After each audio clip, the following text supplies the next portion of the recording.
Bismillahirrahmanirrahim. Assalamualaikum warahmatullahi wabarakatuh. Perkenalkan, nama saya Mawadah. Saya mahasiswi Fakultas Usuluddin dan Humaniora jurusan Psikologi Islam. Sini saya akan membuat video presentasi tentang makalah yang berjudul Proposisi dalam Bahasa Indonesia. Video ini dibuat untuk memenuhi tugas mata kuliah Bahasa Indonesia yang diampu oleh Bapak Rahmat Rizkiansyah, SPD, SAP, MPD, MAP.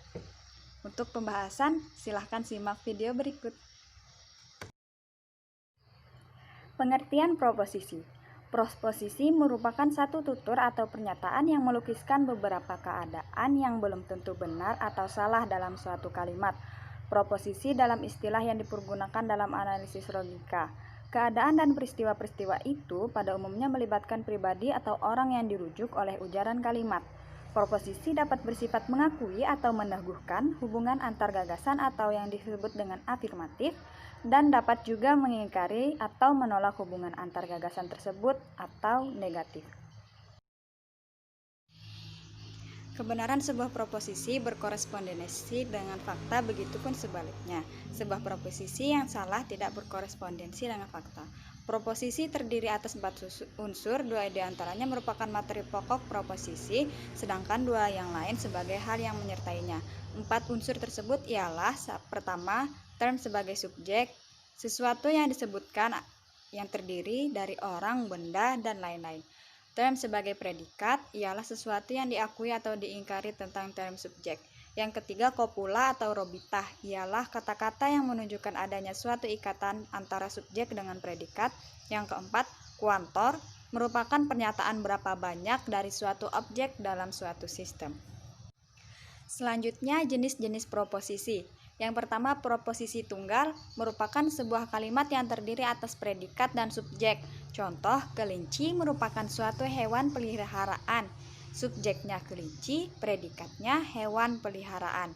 Yang kedua, proposisi majemuk merupakan sebuah kalimat yang terdiri dari 1 subjek dan 2 predikat, atau dapat terdiri dari 2 kalimat yang terpisah. Contoh, macan merupakan hewan peliharaan dan berjenis omnivora. Subjeknya adalah macan dan predikatnya hewan peliharaan dan omnivora. Selanjutnya, proposal pernyataan merupakan berisi sebuah pernyataan yang benar-benar membenarkan atau mutlak. Contoh, semua makhluk hidup di dunia ini pasti akan mati. Selanjutnya, proposisi singular merupakan sebuah kalimat yang dapat mengatakan sesuatu yang spesifik dan biasanya berisi kata tunjuk ini atau itu. Contoh, rumah itu milik Pak Zainal Abidin. Selanjutnya, pernyataan bersyarat merupakan sebuah pernyataan yang berisi pernyataan yang mencakup penolakan atau pembenaran bersyarat atau opsional. Contoh, langit akan menjadi gelap ketika akan turun hujan. Jenis selanjutnya adalah proposisi universal, merupakan sebuah kalimat yang berisi pernyataan tentang semua hal. Biasanya kalimat tersebut dapat menggunakan semua kata yang berada di dalamnya. Contoh, semua manusia harus memiliki 2 mata. Selanjutnya, proposisi spesifik adalah kalimat yang tidak menunjukkan masalah secara keseluruhan atau sebagian. Kalimat ini biasanya ditandai dengan penggunaan tidak semua frasa. Contoh, tidak begitu semua anak laki-laki sifatnya sangat nakal. Selanjutnya, bentuk-bentuk proposisi. Yang pertama, proposisi kategoris adalah proposisi yang menerangkan identitas atau keberadaan 2 konsep objektif. Identitas atau keberadaan yang diterangkan dapat formal atau objektif, dapat utuh atau parsial. Proposisi kategoris yang paling sederhana terdiri dari subjek atau hal yang diterangkan, predikat atau hal yang menerangkan, kopula, dan kuantifier.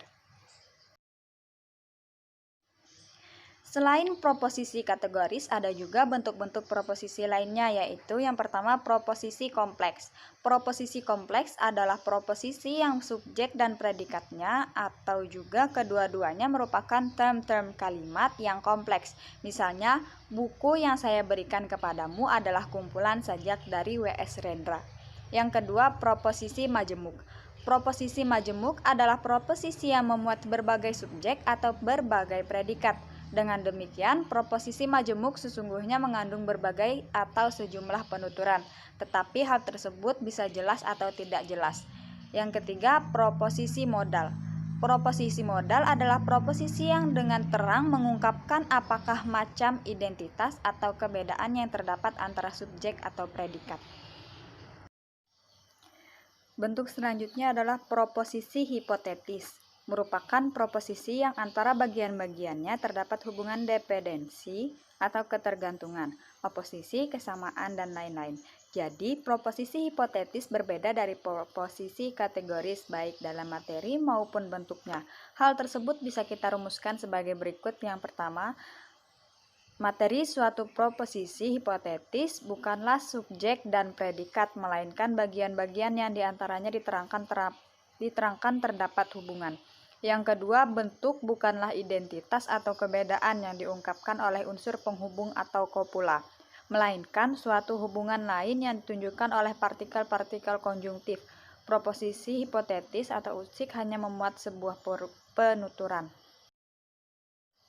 Bentuk yang terakhir yaitu proposisi disjungtif adalah yang dua bagiannya dihubungkan dengan kata apabila, jika tidak, dan lain-lain. Pada hakikatnya proposisi disjungtif juga terdiri dari dua buah proposisi kategorika.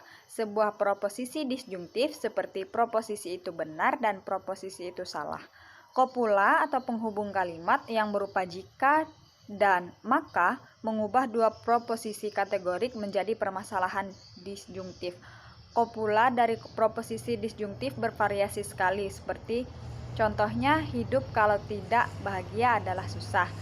Contoh selanjutnya, Hasan di rumah atau di sekolah.